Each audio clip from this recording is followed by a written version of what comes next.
Assalamualaikum warahmatullahi wabarakatuh. Pemirsa Jambi TV dimanapun Anda berada, di malam hari ini spesial banget ya.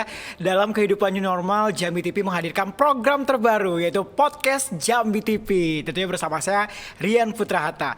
Oke, di episode pertama, wah ini perdana nih ya. Pada malam hari ini kita akan kedatangan narasumber ya. Masih aku rahasiain karena narasumbernya agak jauh karena harus physical distancing ya.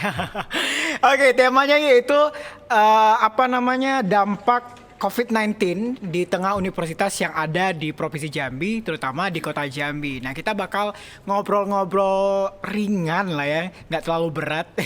Cukup beban hidup aja yang berat ya. Kita langsung aja ke narasumber kita. Selamat malam Pak, Assalamualaikum warahmatullahi wabarakatuh. Waalaikumsalam, selamat malam. Iya Pak, gimana kabarnya Pak? Kabarnya baik, walaupun Baik ya, di Pak, ya. tengah kondisi yang tidak penuh ketidakpastian ini. Tapi kelihatan dari mukanya, Iya, alhamdulillah baik iya, Pak ya. Harus cerah terus ini. Harus cerah terus. Iya. Apalagi sekarang salah satu universitas yang Bapak pimpin itu sekarang sudah menjadi pusat perhatian banget nih sekarang nih Pak. Nah, penasaran dong pemirsa, apa sih universitasnya? Boleh Pak, sedikit perkenalan dulu Bapak, nama, terus memimpin universitas apa yang ada di Jambi. Terima kasih. Perkenalkan, kami dari Universitas Muhammadiyah Jambi. Tentunya ini bukan perguruan tinggi yang baru sebenarnya, tapi adalah perguruan tinggi lama. Namun kami berubah bentuk sejak tahun 2019 yang lalu dari Sekolah Tinggi Ilmu Ekonomi menjadi Universitas Muhammadiyah Jambi.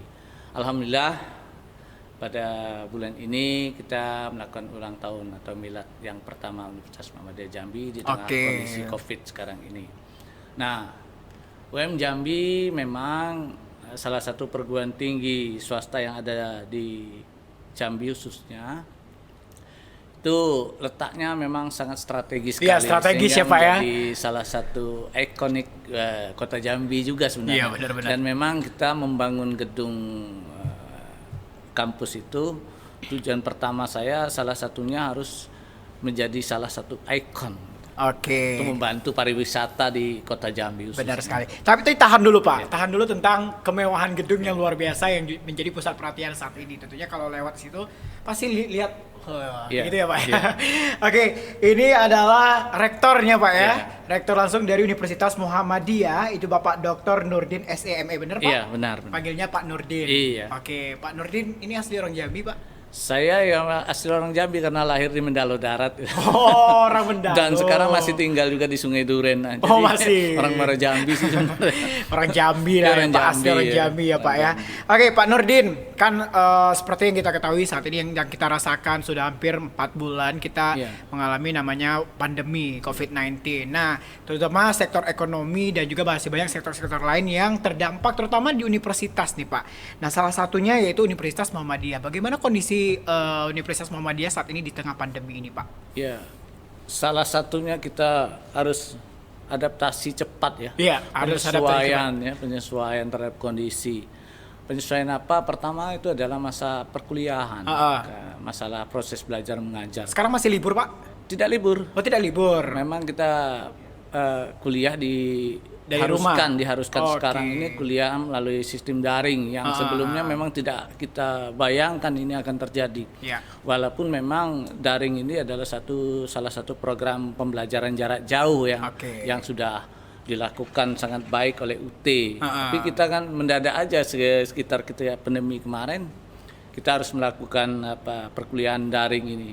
Dan ini memang membuat adaptasi kita agak juga harus cepat itu. Kalau tidak, wah susah karena memang perkuliahan hingga saat ini pun itu tidak boleh perkuliahan di kelas. Belum boleh ya Pak? Belum boleh. Oke. Tapi kalau sekarang kan sudah masuk era new normal katanya nih Pak ya. Kan kalau kita lihat sih di luar masyarakat kayaknya udah kembali normal Pak. Nah, gimana nih Pak pandangan Bapak tentang new normal ini? Iya. Kalau new normal saya agak mengatakan, kalau saya malah mengatakan ini adalah absensi ya, ketidakpastian juga sebenarnya. Benar-benar banyak yang rancu juga ya Pak ya. Kita, tapi kalau kita melihat perilaku sekarang umumnya kita lihat sekarang orang sudah berani melawan COVID sebenarnya. Itu salah satu cara juga supaya COVID lari ya sebenarnya. Dia lihat manusia, Iya. udah nggak takut lagi sama Jadi- virus, jadi COVID-nya nanti yang Iya, nyerah ya jadi Pak ya. sebenarnya Semoga. new normal ini adalah kemampuan kita beradaptasi dengan Iya, kondisi benar. sekarang, karena ya di tengah COVID ini kita memang harus tetap survive ya, tetap hidup dan tetap kalau kami bilang itu perguruan tinggi harus survive, harus sustainable.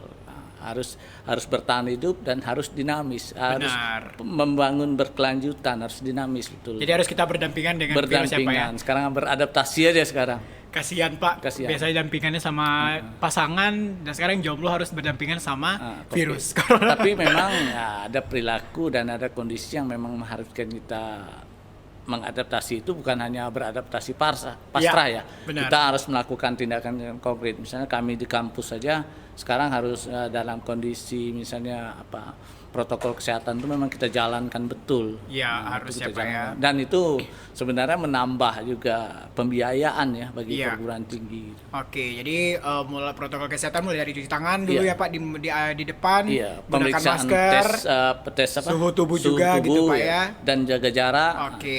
Tapi kalau untuk manajemen ataupun juga office itu tetap masuk ya Pak? Tetap masuk. Kemarin Oke. awalnya kita masih pakai SIP ya. Oh gitu. Pakai SIP, tapi sekarang Udah kembali kondisi lagi. sekarang karena sudah new normal kita rubah dengan SIP itu dengan tetap menjaga jarak itu. Oke. Aku tuh punya banyak teman Pak yang kuliah di sana. Iya. Kalau ngomong soal Universitas Muhammadiyah, ini ada berapa jurusan Pak yang ada di Universitas Muhammadiyah sendiri? Kita punya 2 fakultas ya, Ah. Fakultas Ekonomi dan Bisnis, lalu satunya Fakultas Saintek ya. Oke. Dengan 5 prodi. 5 prodi itu ekonomi pembangunan, manajemen, sistem informasi, informatika dan kehutanan. Nah, kalau kehutanan yang swasta memang kita satu-satunya di Jambi. Ini yang kehutanan yang baru ya Pak? Yang ya? baru. Oke. Jadi Muhammadiyah ini yang pasti fokusnya ke ekonomi juga Ke berarti ekonomi, Pak ya. ya. Oke, Pak, kita kembali ke pembahasan. Nah, sekarang kan sudah punya bangunan baru nih, Iya. ya kan? Ya menjadi pusat perhatian masyarakat Kota Jambi, bahkan masyarakat luar yang datang. Nih, tapi sebelum Bapak menjelaskan, ini ada beberapa lantai. Aku ada yang menarik nih, Pak. Iya. Ini desain bangunannya, ini kan ada seperti setengah bunga gitu Pak Iya. ya, bunga matahari. Iya. Dan warna itu warna kuning. Itu boleh diceritakan sedikit nggak Pak? Apa memang benar-benar ada arti atau memang benar-benar itu dari desainnya yang didesain oleh arsiteknya gitu loh Pak? Iya, itu sebenarnya kan melambangkan Muhammadiyah ya. Oke. Sebenarnya itu ada 12 itu. 12 helai ya Pak? 12 apa bentuk 12 ini. Oh 12. 12 matahari Iya ya. benar. Itu menunjukkan tahun kelahiran Muhammadiyah. Oh sebenarnya. gitu. Berarti emang lambang dari Memang Muhammadiyah ya lambang, Pak iya. ya? Baik. Kalau lantainya ini berapa lantai Pak? Untuk... Kita ada 6 lantai. Ada lantai, 6. lantai teratas itu aula. Ya. Oke, lantai atas aula, terus 5 lantai lagi? Ada ruang kelas, ruang labor, dan rektorat serta dekanat.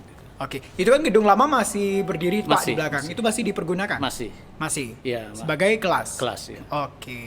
Tahun 2021 malah kita akan mulai mendesain ya Ah, pembangunan di kampus 2. Oke. Pak, kalau boleh tahu nih, setelah gedung baru yang luar biasa, menurut aku sih bener-bener excited lah ya. Iya. Di Kota Jambi sudah ada bangunan-bangunan seperti itu. Nah Pak, itu biasanya kapasitasnya itu bisa menampung berapa banyak Pak mahasiswa? Kalau mahasiswa bisa menampung 600 ya. Kita 600. usahakan itu memang ruang kelas bersama ya. Oke. Begitu juga dengan aula sekitar daya tampungnya sekitar 600. Ya. Oh gitu.